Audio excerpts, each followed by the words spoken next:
Y'all, we're gonna do a big old brisket flat. We're gonna do it on the Woodfire Grill today. Guys, I've done some briskets on this bad boy before and in the oven. Now, I'm gonna show a different kind of way of doing it. So don't come at me in the comments, be like, CJ, you did it this way, or CJ, your cookbook says it this way. We're doing something different. There's different ways to skin cats or whatever you wanna call it, all right? Guys, don't stress out if you see me do it a different way on another video or in the cookbook, which by the way, I have 4 cookbooks for the Woodfire Grill. If you'd like to check them out, I'll have links down below. They're $5 each. They're e-cookbooks. They're downloadable, but if you buy all 4, it's $15, save you $5. Download them to like PDF style, keep them forever.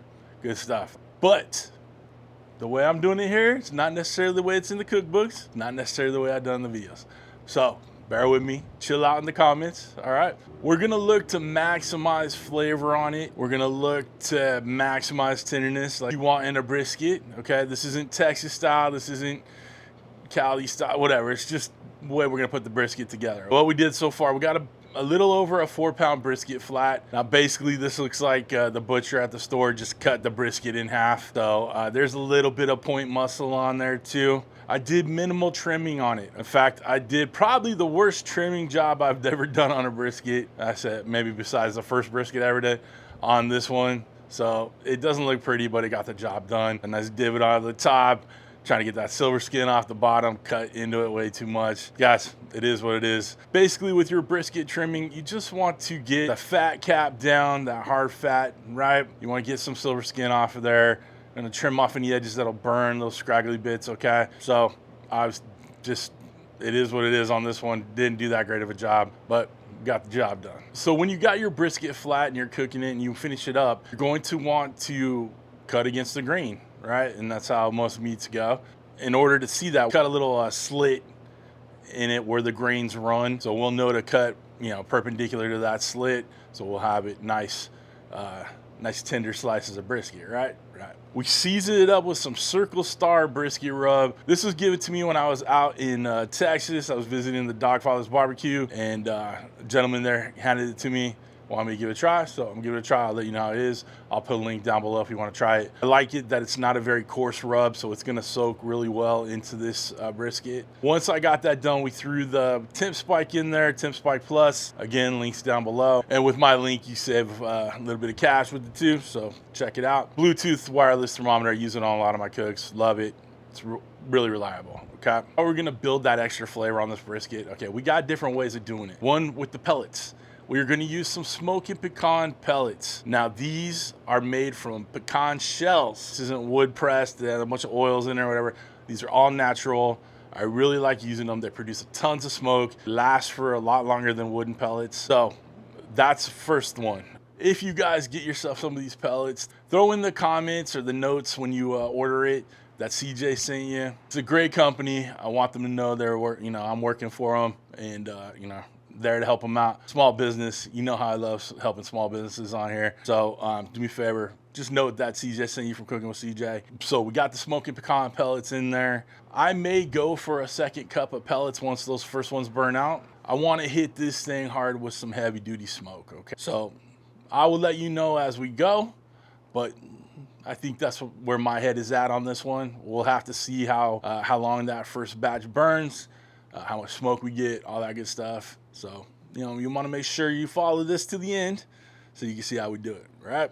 Next thing, we're spritzing it as we go. So we use a little mix of Worcestershire sauce with diluted with some water. So it's about 1 part Worcestershire sauce and 5 parts water. We got it in a little spray bottle. We'll spray it down as we go. We want the bark to set. We want that smoke to absorb, but we also don't want it to dry out too, okay? And that has a tendency to do in this Woodfire grill because it's such a confined space, right? Right. And then when we wrap it, usually I'll throw some beef stock in there or some consomme of some sort. This time I'm gonna use some French onion soup. It's the Campbell's condensed, the same thing you see us use, but I want that kind of oniony flavor to hit it. And obviously we're using that soup to braise too. Think that covers all the flavors that we're using, right? But we're just about leveling up this brisket. We're gonna go ahead and smoke this brisket at 275, and I'll put the Celsius around here somewhere. And we're gonna take it all the way through. So we're gonna leave it on the smoker setting all the way through. Even when the pellets burn out, the smoker setting still works, right? It's still cooking it in there. You're just not burning pellets, you're not getting smoke. Basically, after we get this to the point where we want to wrap it, I'm not really worried about getting smoke in there, but leaving it on the smoker setting is just easier. I know in the past I've said, you know, turn it to the bake setting, whatever, it doesn't matter. Smoker setting cooks it, okay? So just keep it on the smoker setting all the way through. I'm throwing our temp spike wireless thermometer in there. We're gonna monitor those temps, and we're gonna take it to about 165, 170 internal. That's gonna be kind of our guideline to when we wanna start wrapping it. But we are going to take a look at it. If that bark hasn't set, or we don't have enough bark of what I want on the outside, I'm not gonna worry about wrapping it, okay? Not yet. So we're cooking to some internal temperatures, but we're also gonna use our eyes and our judgment, right? We'll obviously go over it as we get there. We'll wrap it up in some tin foil. We'll get that soup on there, wrap it up real tight, get it back on, and then take it to about 205-ish, and we'll use my instant read thermometer just to test it for probe tenderness. You want that probe to go in and out of that brisket, you know, like it's going through hot butter, right? That's where we're at, guys. I did overtalk this one, but it needed to be done. I hope you're following along with me so far. Hit the thumbs up if you don't mind. Subscribe if you're not there yet. But I really wanted to walk you through the steps, what was in my mind, of what we're gonna do today. And now it's time to get it done, right? Right. Let's go ahead and get this bad boy fired up. What do you say? We got our wood fire on. Hello. We got our grill plate in there. If you want to use your griddle plate, it doesn't matter. You know, you're just gonna put the brisket on it, not a big deal, right? We're gonna turn it to the smoker mode. The wood fire flavor button's already lit up. Our Smokin Pecan pellets are in there. We're gonna take this to 275. And the timing, I'm gonna take it all the way to like 8 hours. I don't know that it'll take that long, and we'll talk about it at the end on how long it takes. But, you know, I just don't wanna have to mess with the timing as we're going. So again, we go to eternal temps, but we wanna have enough time on there. So let's hit start. We're gonna let it go through that whole ignition process, make sure that smoke is rolling, and then we'll get our brisket on. Come on back. Woo, look at all that smoke, baby. I'm telling you, y'all, this is what I'm talking about right here, the Smokin pecan shell pellets, all right? Look them up, check them out. This is a 2-pound bag. The wood fire, it'll last you forever. Like, not literally, but you get the idea. So let's go ahead and get our brisket on. We're throwing it right in the middle, tighten it up a little bit. There's always a fight about the fat cap being up or down, right? You've heard it before in the barbecue world. We are doing fat cap up. My rule of thumb is you want your fat protecting the meat, right? And the heat source is coming from the top down on this cook, right? So we're putting the fat towards the heat to protect the meat. And then obviously some of it will render in there, but you're using it as like a protection. Okay, hope that makes sense for y'all. Go get this thing shut down, give it a nice long smoke bath. We'll come back in about 45 minutes to an hour and see where we're at, if we want to give it a little bit more pellets or not. But this is where we're at right now. Stay tuned, boys and girls. Okay, guys, we're about half hour, 40 minutes or so in. We're temping out at 108. We got a little bit of I'm gonna move this around, it's hot, but whatever. Starting a little dryness up here on the top. The bark is still a little tacky. Fat looks like it's starting to render. We're looking good. Give it a good spritz. We're gonna keep this nice and moist in here. You got that nice fat line through it, so that's gonna render real nice too. Keep that nice and going. There's gonna be a couple little bald spots, little pooling spots on the edge here. Not a big deal. It is what it is. I'm not gonna try to prop it up or dump it or anything like that. We're gonna do it all right. Just want a nice even cook all the way through. Okay, we shut the lid. We'll come back in another half hour or so. We're still got plenty of good smoke coming out of it. I think we got about another half hour or so of smoke.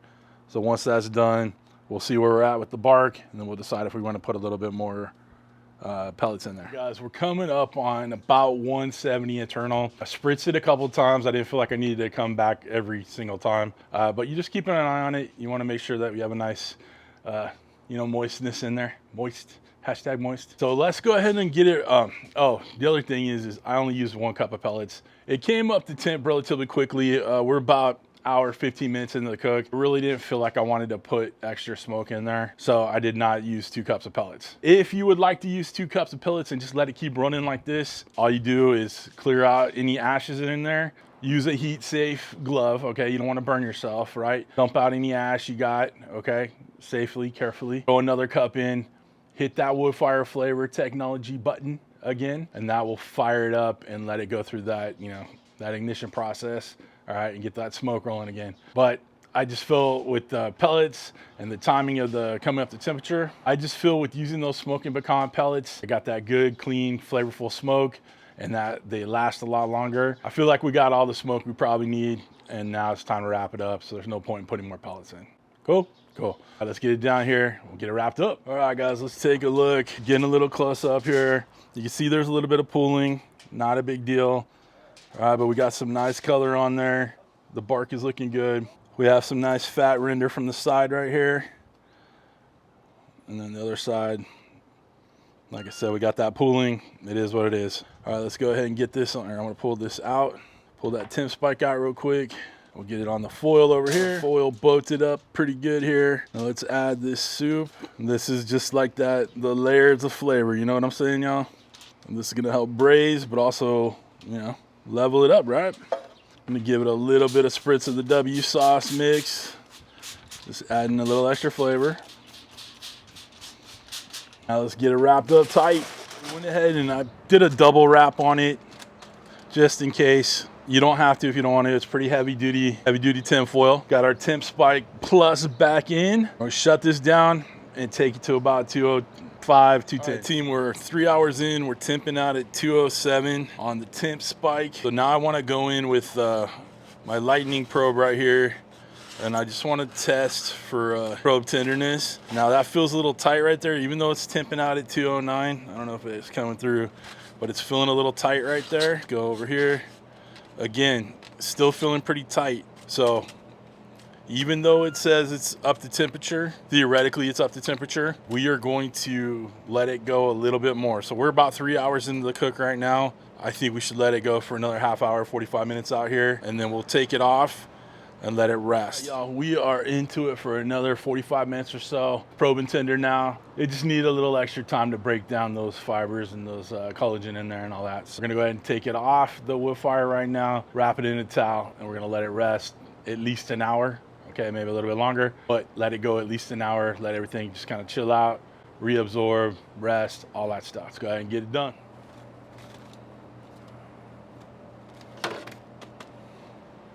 We've let this rest way over an hour. It is stuck to the bottom of the towel. It's still hot, so I have a glove on.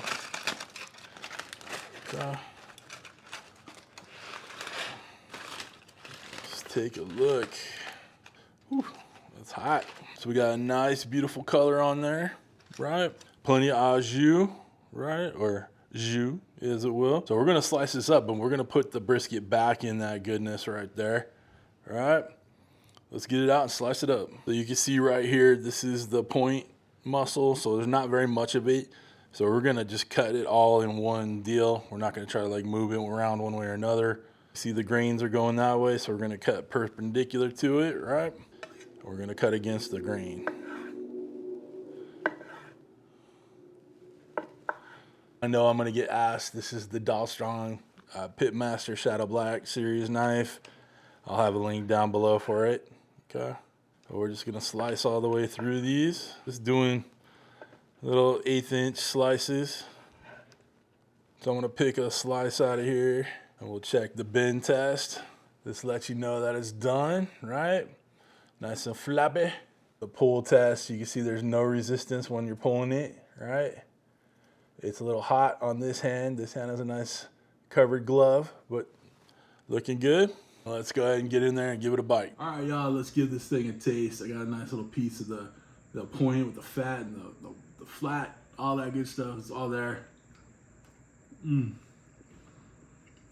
So tender, so delicious, guys. This right here is the best brisket I've ever made on the Woodfires, bar none. I think using that soup in there, that French onion soup, really helped add that flavor.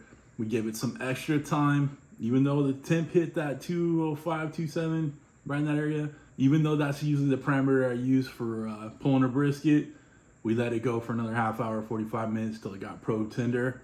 And that's what you're looking for in a good brisket, right? There's so much good flavor in this stuff, guys. If y'all want to get one of these Woodfire grills, I'll put a link down below. It's an affiliate link, but it doesn't cost you more to use it. It helps out your boy. For the knives, cutting boards, merch, all that good stuff, links are all down below too, right? If you'd like to become a show producer like all the awesome people scrolling in front of me right now, people that are gonna run right out and try this brisket, right? There are two ways to join up. Either you hit that Patreon link in my video description, or you hit that join button right next to the subscribe button, which you should have already hit by now. But other than that, guys, we're done. Listen, I hope you have a wonderful, wonderful week. Thanks for stopping by. Thanks for cooking with CJ. Take care.